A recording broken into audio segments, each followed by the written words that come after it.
Hi, welcome to my channel. My name is Allie and I am here to discuss the topic of eczema, dermatitis, acne, Dupixent, getting off steroid drugs. So if you are here for that, I have plenty of insight and experience with these things because I myself have been going through terrible full body eczema breakout. I had actually developed allergies to propylene glycol and another ingredient that I don't really feel like saying because I don't really know how to say it, but it's in a lot of soaps and shampoos. And so because of that, my whole body just completely broke out. And then I was like, I had already been on steroids for about 2 years, and I was like, okay, I'm like literally smearing this stuff all over my body, and I know I shouldn't be. How can I get off of these steroid creams? Because it seems to be there's a certain point where you're using the steroid creams and then they stop working. And so it's like, okay, how can I heal my eczema? How can it get better? And honestly, I don't know all the answers to that. I just know that the first step is to get off the steroid creams if you can. Or just use them when you need them, which shouldn't be more than like a couple of months, which is what I think. But I'm not a doctor. I'm just here to talk about my personal experience.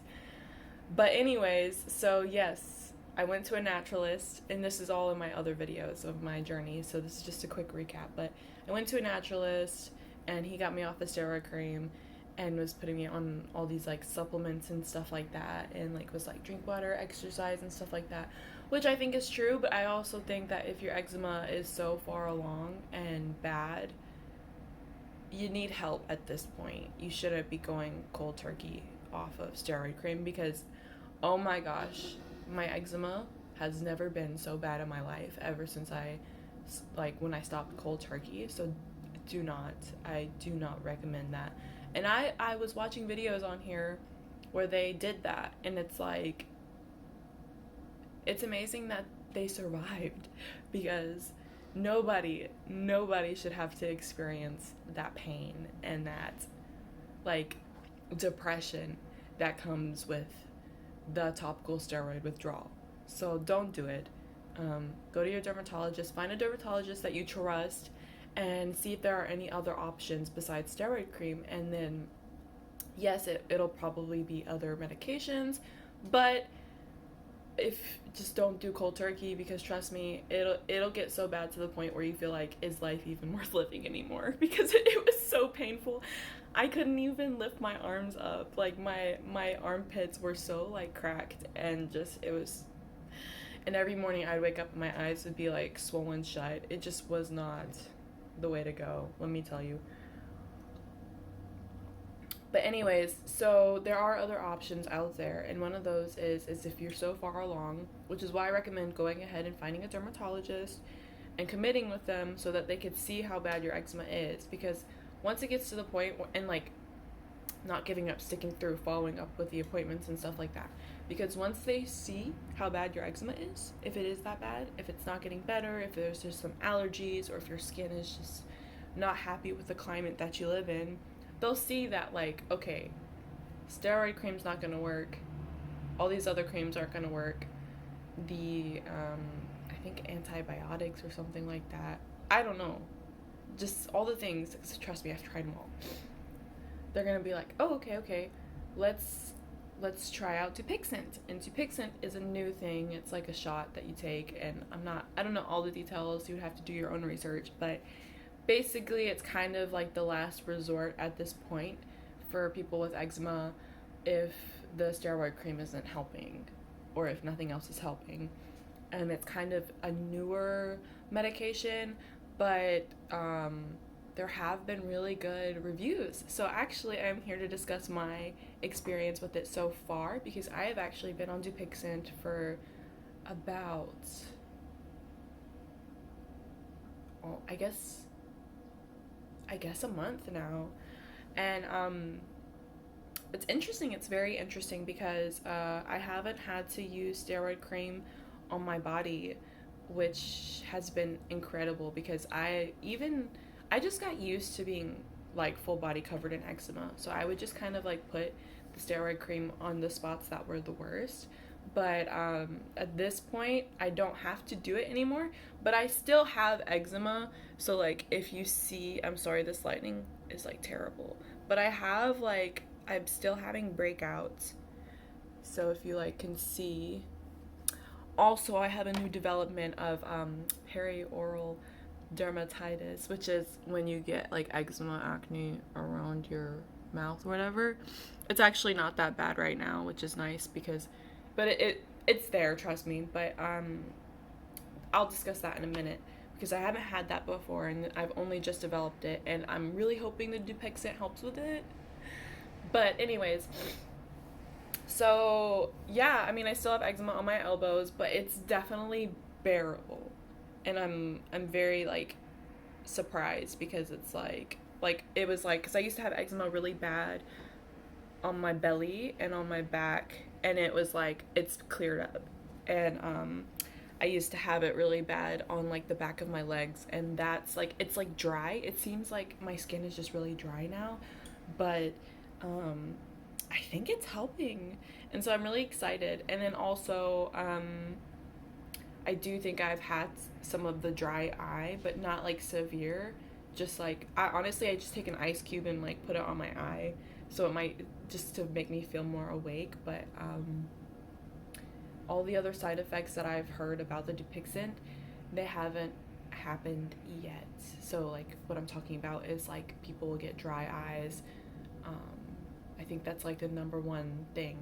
But yeah, so I'm excited because like I think I should be covered for like the rest of this year to be able to use Dupixent. And so what I'm hoping is that when I take this Dupixent, that it will clear me up, and then the dream would be that it never comes back.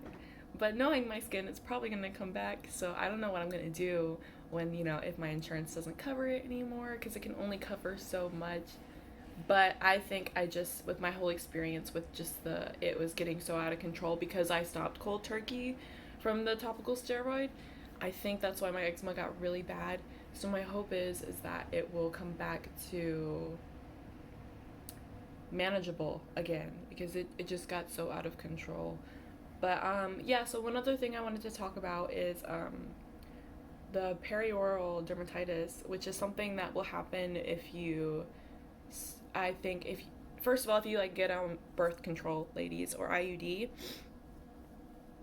which I did, so it's probably why I got it. But also, I was using steroid cream on my face, but not the heavy one, like a more like, what's the word?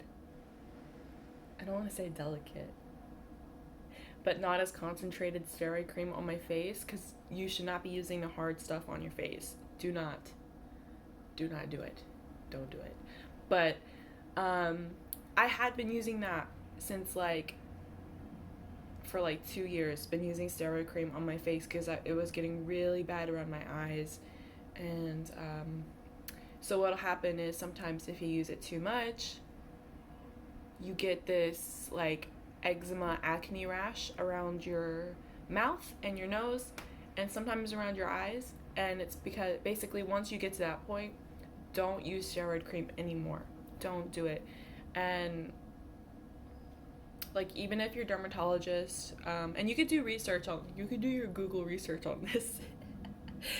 But basically when I was using the steroid cream, it would make it worse. And so I was like telling my doctor, I was like, listen, this steroid cream isn't working anymore. That other cream that you gave me actually helps better, but even then it's not that great. And so she ended up giving me clindamycin, which is like for acne, and then like the other cream which helps with anti-redness, and which isn't steroid cream. It's not steroid cream, but she got me off the steroid creams. But yeah, it keeps coming back, and apparently it kind of takes a while for it to come back down. So I feel like I'm probably gonna have to wait a minute, which is why I'm thankful it's mask season, because I'm not thankful for the sickness at all, but I'm just saying it's nice to have like a mask to cover my mouth up, because like that's where it's at, and you can't see it right now, but it gets pretty bad. It can get pretty bad. So what I've been using, which has been helpful for now, a honey mask. Do like a little honey mask, let it sit for like 15 minutes wash it off.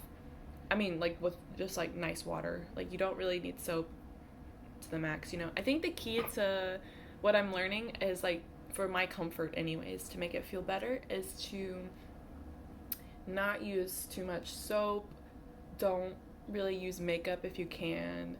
Don't put heavy moisturizer or fragrance on it. Just like let it breathe, let it be okay. And so this is like one of those things where it's like it's better, less is more, you know? And just stay calm.